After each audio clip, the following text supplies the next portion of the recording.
2020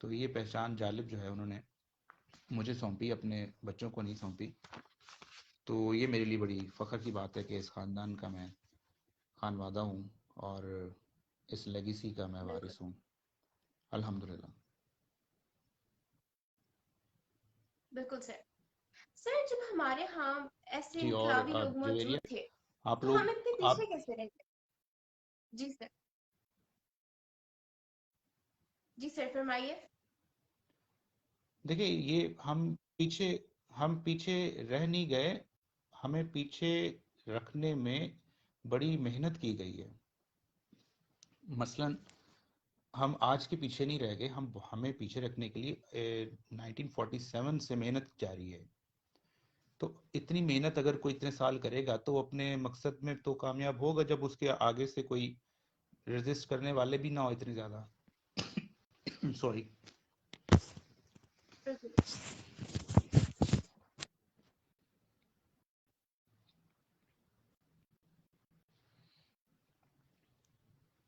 جی سر. تو یہ ایک المیہ ہے پاکستان کے ساتھ، اور جالب صاحب بھی بالکل. اسی وجہ سے جالب بنے. سوری ایک منٹ میں رہا. جی.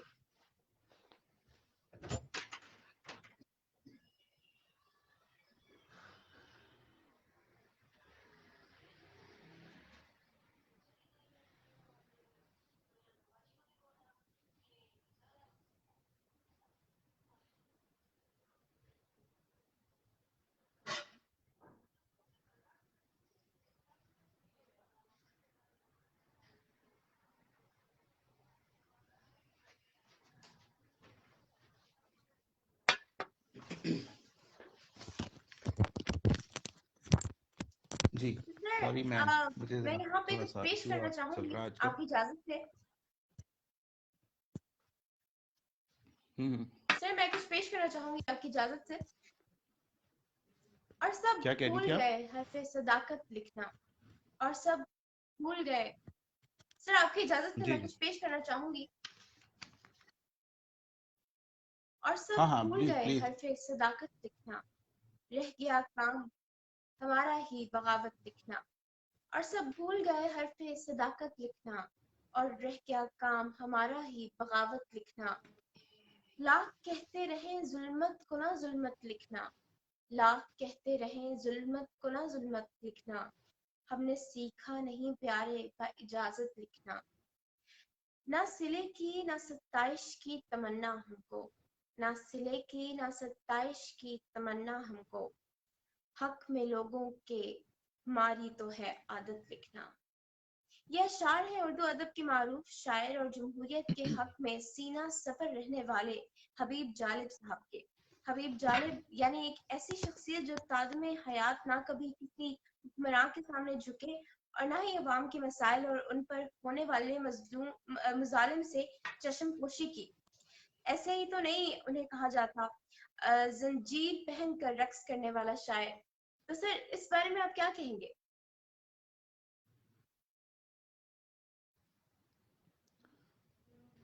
ویل اس کے بارے میں یہ کہوں گا کہ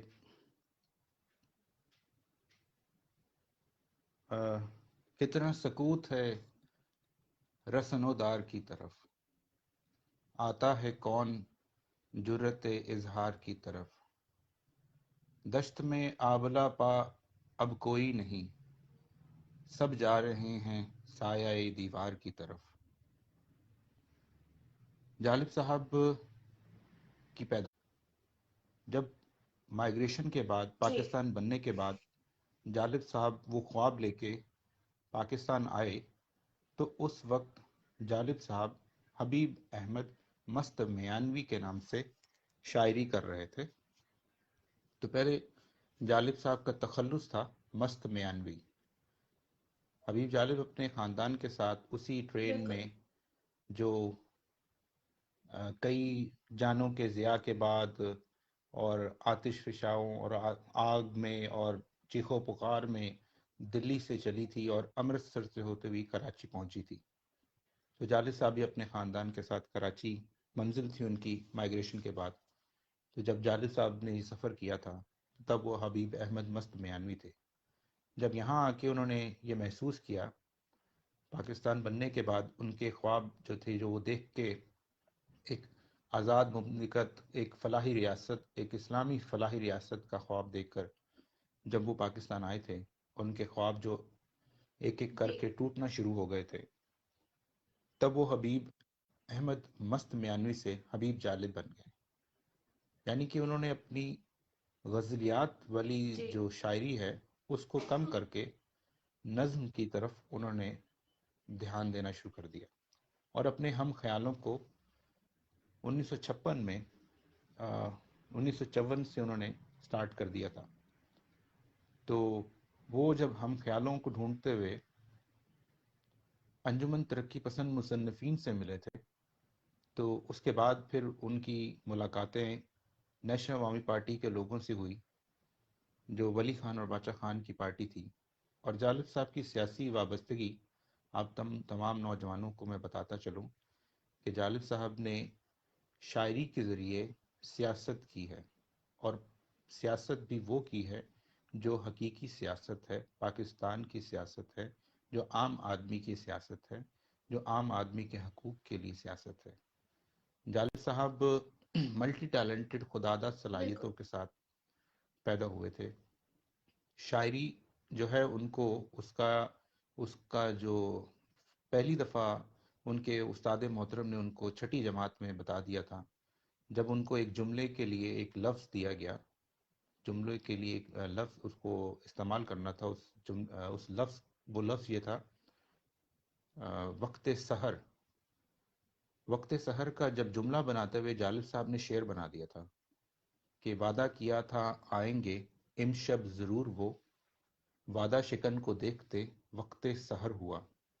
تو جو ماسٹر صاحب تھے جالب صاحب کے، وہ انہوں نے حوصلہ افزائی کی جالب صاحب کی. جالب کیونکہ وہاں پہ اس طرح سے انداز گفتگو، انداز بیان اس طرح تھا، وہ زبان ایسی تھی وہاں کی ہوشیار پور گاؤں میں تھے اس ٹائم پہ دلی سے پہلے.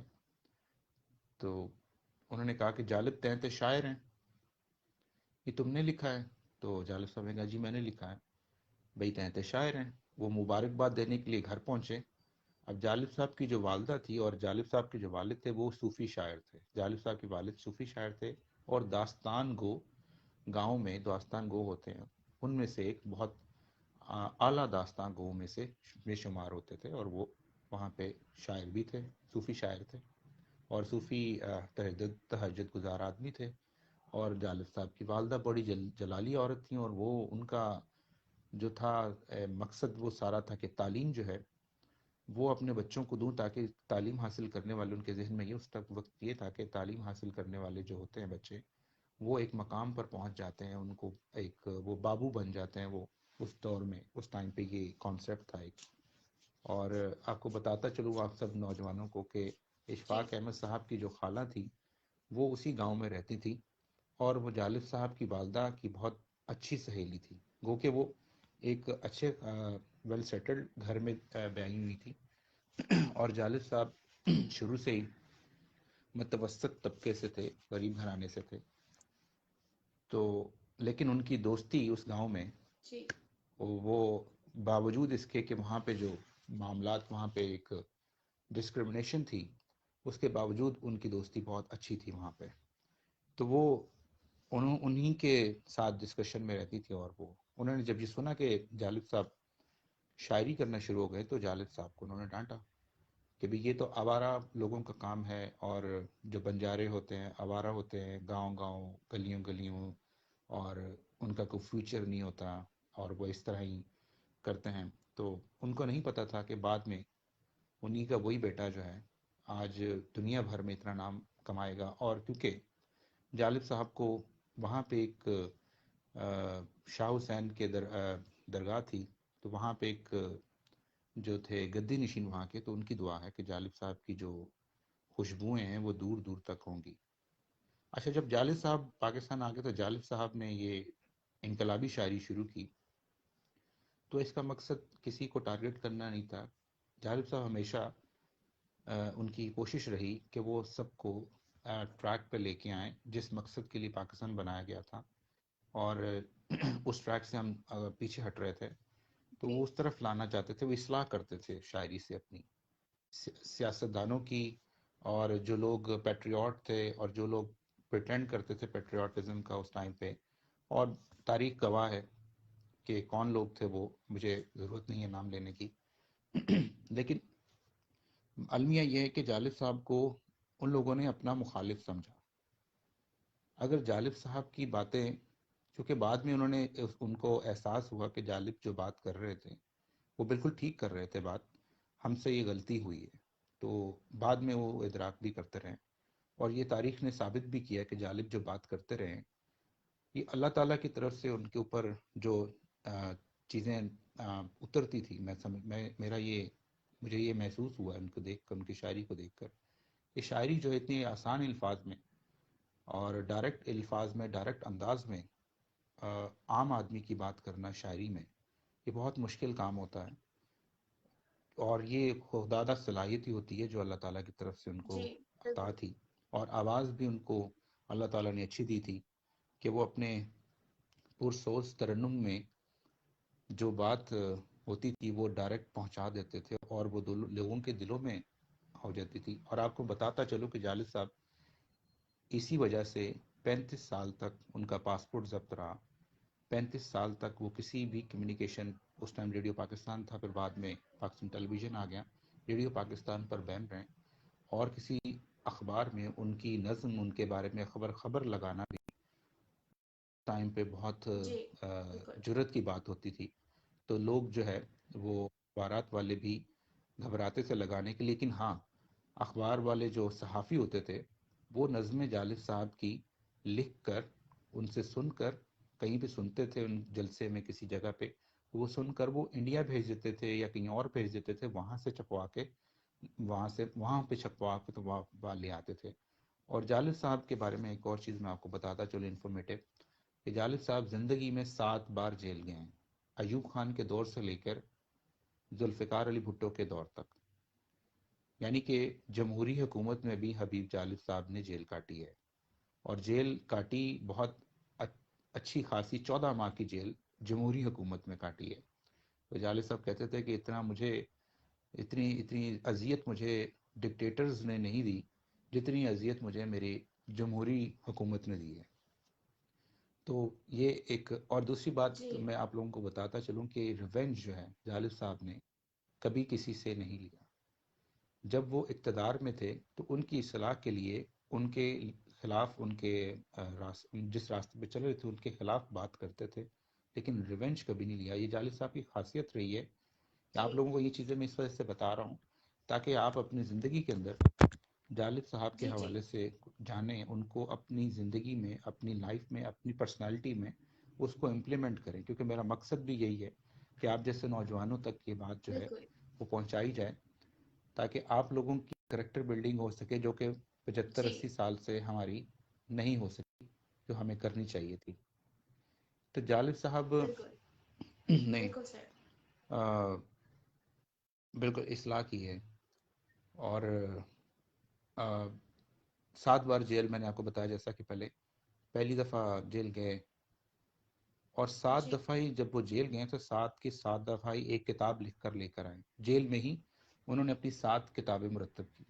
اور بعد میں جب وہ جیل سے نکل کے آتے تھے باہر تو وہ جو بھی جس طرح سے بھی وہ کلیکٹ کر کے لاتے تھے چیزیں، کسی سگریٹ کی پنی پہ لکھا ہوا ہے کوئی شعر، کسی کاغذ پہ لکھا ہوا ہے. کاغذ بھی کبھی کبھار مل جاتے تھے، جیلر دے دیتے تھے، کبھی کبھار نہیں دیتے تھے تو کوئلے سے بھی لکھتے تھے. تو اس طرح سے انہوں نے اپنی کتابوں کو مرتب کیا. ہر بار جیل گئے اور ہر ایک کتاب وہ نئی لے کر بالکل. واپس آئے. تو ایوب خان کے خلاف بالکل. پہلی شورا جی پاک نظم جو ہے وہ ان کی دیپ جس کا محلہ تھی میں جلے، چند لوگوں کی خوشیوں کو لے کر چلے، وہ جو سائے میں ہر مصلحت کے پلے، ایسے دستور کو صبح بے نور کو میں نہیں مانتا، میں نہیں جانتا. یہ وہ شورا آفاق نظم ہے جو جالب صاحب کا آئیکن بنی، اور ہم تو بالکل. اس نظم کو ترانہ جمہوریت سمجھتے ہیں. پاکستان کے 2 ترانے ہیں، ایک تو وہ جو ہمارا نیشنل اینتھم ہے جناب حفیظ جلندری صاحب نے جو لکھا تھا، اور ایک یہ جسے ہم ترانہ جمہوریت سمجھتے ہیں، اور ہر سال جالب صاحب کی جب میں یاد میں ایک میلے کا سما کرتا ہوں، اس کو ایک فیسٹیول کے طور پہ مناتا ہوں ان کی ڈیتھ اینیورسری کو، تاکہ ان کے سارے جو ان کے اسپیکٹس ہیں ان کو کور کیا جا سکے، کیونکہ پولیٹیکل اسپیکٹس ہیں۔ جالب صاحب نے 1956 میں پہلا فلمی گیت لکھا تھا، ذریعہ معاش ساری زندگی شاعری کے ساتھ ان کا وہی رہا، اور وہ 1992 تک جو ان کی فلموں میں انہوں نے ضیاء شاہد صاحب کے ساتھ بہت کام کیا، شان کے والد صاحب ہیں، اور بہت ساری ایسے گانے لکھے فلموں کے جن کو نیشنل ایوارڈز بھی ملے۔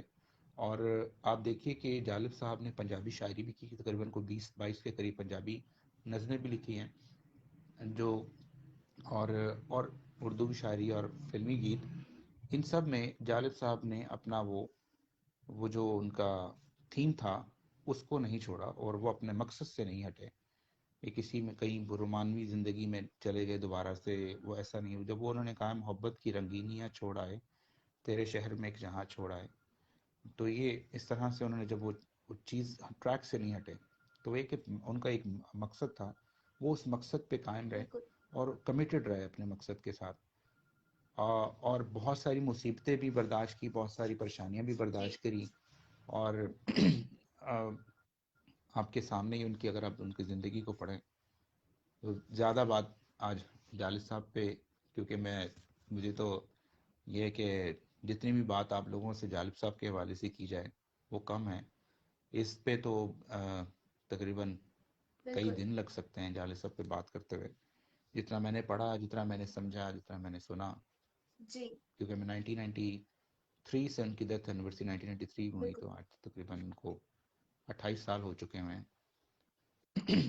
گئے ہوئے دنیا سے، لیکن آج بھی وہ جی اسی طرح ہمارے ساتھ زندہ ہیں اور ہمیشہ زندہ رہیں گے، اپنے کام کے حوالے سے، اپنے نام کے حوالے سے۔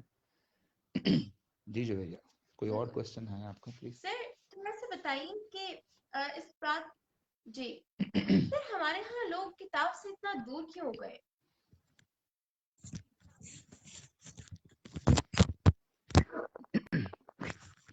جویریہ، یہ کتاب سے دور، میرے خیال میں جو ایوالو ہوا ہے نا، جو ایولیوشنز آئی ہیں، یہ جو ہمارا سوشل میڈیا ہے، جیسے ہم ڈیجیٹائز ہو گئے ہیں، اور کتاب سے دور ہمیں بہت ساری، میں آپ کو پہلے بتا چکا ہوں کہ بہت ساری محنت کی گئی ہے ہمیں خراب کرنے میں۔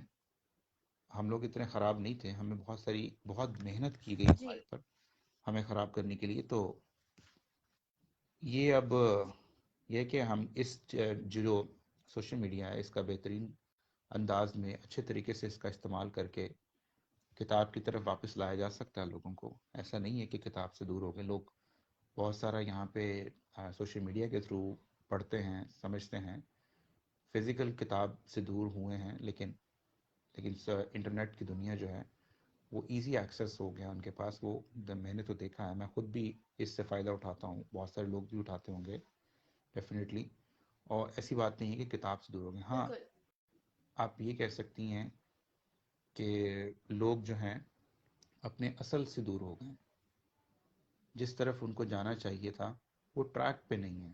جی ان کو ٹریک پہ لانے کے لیے ہمیں بالکل علامہ اقبال کے بارے میں زیادہ سے زیادہ بات کرنی پڑے گی، ہمیں ان لوگوں کے بارے میں، جالب صاحب کے حوالے میں سے بات کرنی پڑے گی۔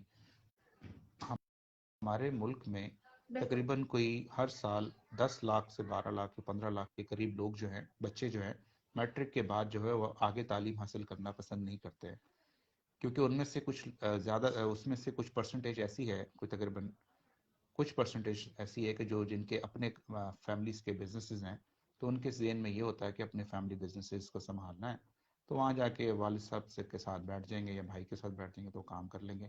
لیکن جو باقی لوگ ہیں، تقریباً لیٹس سپوز وہ 9 لاکھ ہیں، بالکل 9 لاکھ کے قریب جو لڑکے ہیں، بچے ہیں، وہ آگے میٹرک کے بعد پڑھتے نہیں ہیں۔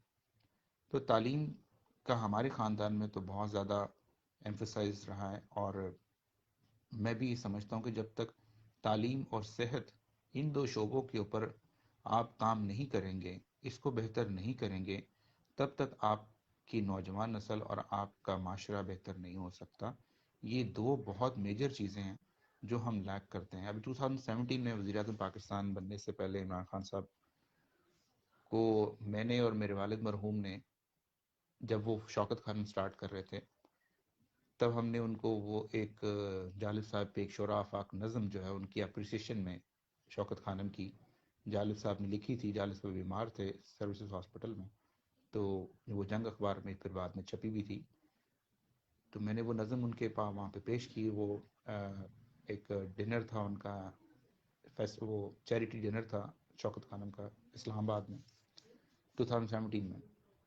تو ہم نے اس امید سے ان کو یہ نظم دی تھی کہ ہمیں یہ امید پیدا ہو گئی تھی، انہوں نے پیدا کی تھی کہ جب وہ اقتدار میں آئیں گے، اگر وہ ان کو اقتدار ملا تو وہ ایک نیا پاکستان بنائیں گے، یہاں پہ خوشحالی ہوگی، جس کے ہم خواہش مند، ہمارے بڑے خواہش مند رہے ہیں، آج بھی ہم اس چیز کے خواہش مند ہیں، ہم نا امید نہیں ہیں، آج بھی ہم اس چیز کے خواہش مند ہیں اور پر امید ہیں کہ وہ دن جو ہیں وہ ضرور آئے گا، وہ سورج ضرور نکلے گا۔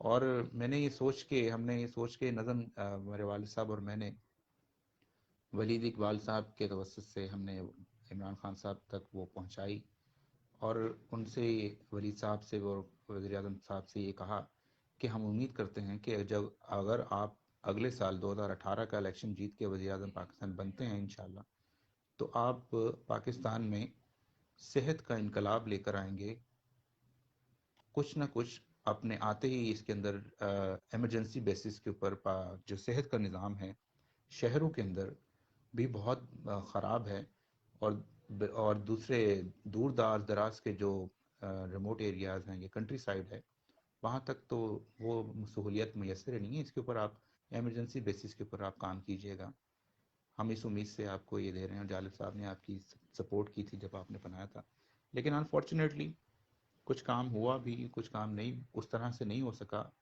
کراچی کے ہسپتالوں کی حالت، لاہور کے ہسپتالوں کی حالت، پرائیویٹ ہاسپٹل، اب جناح ہاسپٹل چیریٹی ہاسپٹل ہے، میں آپ کو بتاتا چلوں، میں اپنے والد صاحب کو لے کر وہاں پہ 2 دن کے قریب ایڈمٹ رہا ہوں، اور وہاں کے بیڈز، پیشنٹ کے بیڈز جو بیمار ہیں وہاں پہ اور جو ان کے لواحقین ہیں، ان کے لیے تو چلو کوئی بات نہیں، ان کی سہولیت نہیں اتنی، لیکن جو پیشنٹ ہے اس کے لیے بیڈ جو ہیں وہ تقریباً 60 سال پرانے بیڈ، لگتا ایسے تھا جیسے کبھی چینج ہی نہیں ہوئے، جب سے آئے ہیں تب سے یہیں پڑے ہوئے ہیں، اور ان کو پوچھنے والا ان کو بھی شاید ڈرپ لگوانی پڑے گی، جی اس طرح کی ان کی حالت۔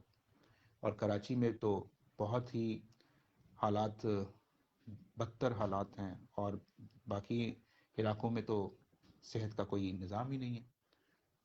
یہی 2 چیزیں تھیں جس کے اوپر بہت سارے لوگ بالکل پہلے بھی بات کرتے رہے ہیں کہ صحت اور تعلیم۔ جالب صاحب نے بھی تعلیم کے اوپر بہت زیادہ فوکس کیا ہے، تعلیم تعلیم تعلیم، دوسروں کے بچوں کے لیے، اپنے بچوں کو تو وقت نہیں دے سکے، لیکن جب ان کو وقت ملا تو انہوں نے کوشش کی، لیکن جو بھی جتنا پڑھ سکا وہ پڑھ گئے۔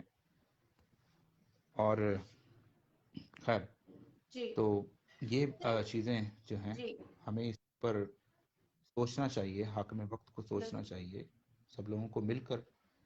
یہ سب کا جی مسئلہ ہے، یہ کسی ایک جماعت کا مسئلہ نہیں ہے، یہ اپوزیشن کا مسئلہ نہیں ہے، حکومت کا مسئلہ نہیں ہے، اپوزیشن حکومت دونوں کا مسئلہ ہے۔ دونوں کو ہنگامی بنیادوں پر صحت اور تعلیم کے لیے سوچنا چاہیے۔ ہماری نوجوان نسل کو جب صحت نہیں ملے گی، جب تعلیم میسر نہیں آئے گی، سستی صحت، سستی تعلیم میسر نہیں آئے گی، روزگار میسر نہیں آئے گا، تو یہاں پہ کیا حالات ہوں گے، کیا عالم ہوگا، بالکل آپ اس کا اندازہ بھی نہیں کر سکتے۔ وہ آج کل تو جی بالکل حالات اس قدر بدتر ہو گئے کرونا کی وجہ سے، ایک خدائی آفت کی وجہ سے۔ میں ہر وقت یہی سوچتا رہتا ہوں کہ ہمارے نوجوان نسل کے بارے کے لیے کچھ نہ کچھ کچھ لوگ کام کر بھی رہے ہیں، اور زیادہ سے زیادہ ہونا چاہیے۔ میں سب لوگوں سے یہ ریکویسٹ کرتا ہوں کہ آپ سب لوگ خدا را اس کے بارے میں سوچئے۔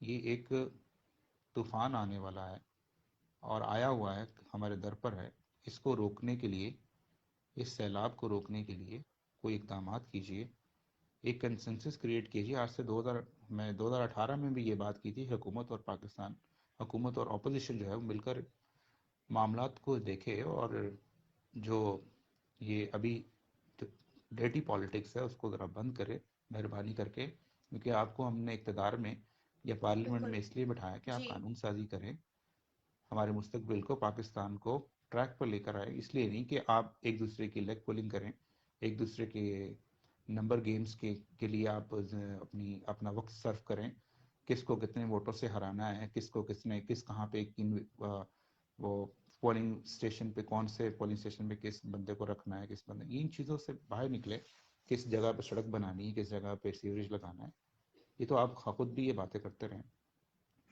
تو یہ بالکل اب وقت نہیں ہے۔ آئی ایم ایف نے ہمارے پہ بہت ساری پابندیاں لگا دی ہیں، جی ہم بالکل اس ٹائم ٹریپ ہو چکے ہوئے ہیں، تو ہمیں جی ان چیزوں سر، کو سے نکلنے کے عوامی لیے سطح پر ایک قوم ایسا بننے کیا کی کرنا ضرورت ہے، ایک چاہیے بار کہ پھر۔ جی بالکل سر، عوامی سطح پر ایسا کیا کرنا چاہیے کہ کتاب، قلم اور قلم کار کی اہمیت کو اجاگر کیا جا سکے؟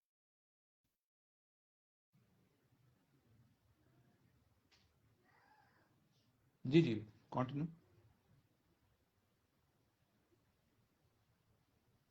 جی سر، ہلو۔ میرا سوال ہے کہ عوامی سطح پر ایسا کیا کیا جائے کہ کتاب، قلم اور قلم کار کی اہمیت کو اجاگر کیا جا سکے؟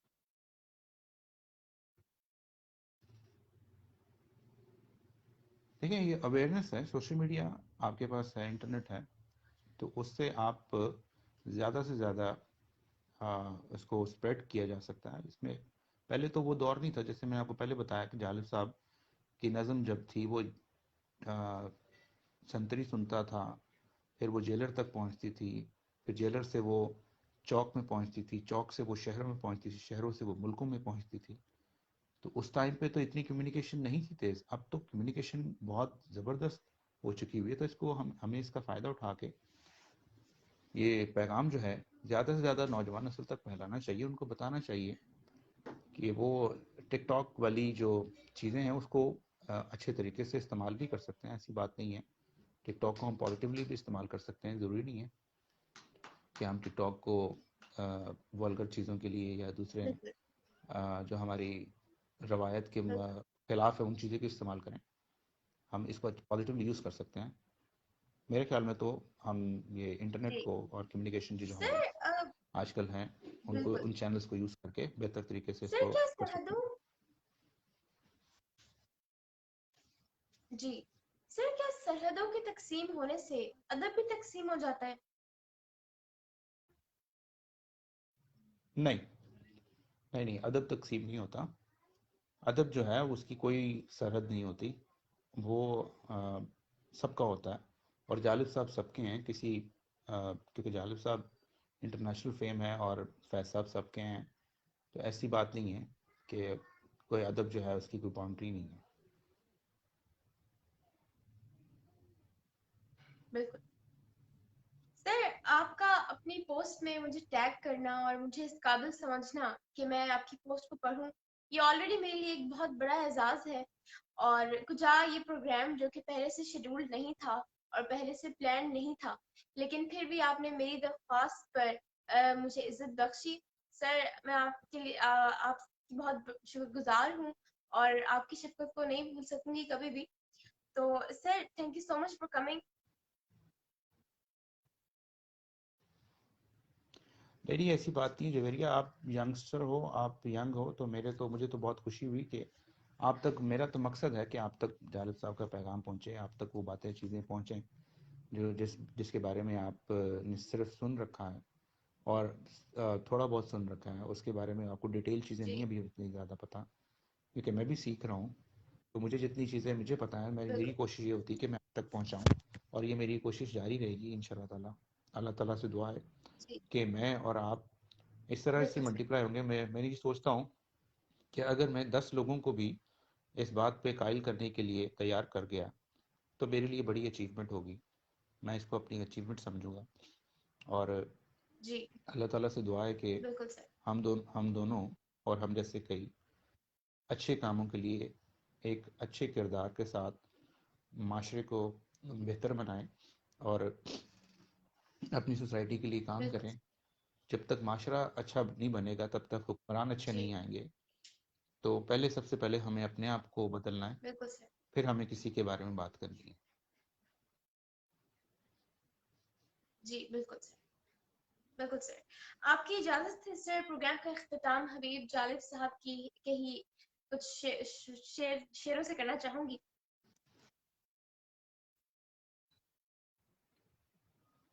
جی جی ضرور. بک جائیں جو ہر شخص کے ہاتھوں سر بازار، بک جائیں جو ہر شخص کے ہاتھوں سر بازار. ہم یوسف کنا ہیں نہ ہم لالو گوہر ہیں، ہم یوسف کنا ہیں نہ ہم لالو گوہر ہیں. ہم لوگ ملیں گے تو محبت سے ملیں گے، ہم لوگ ملیں گے تو محبت سے ملیں گے. ہم نزہت مہتاب ہیں، ہم نور سحر ہیں. اپنا خیال رکھیے گا. اجازت چاہتی ہوں. اللہ حافظ. Thank you. اللہ حافظ.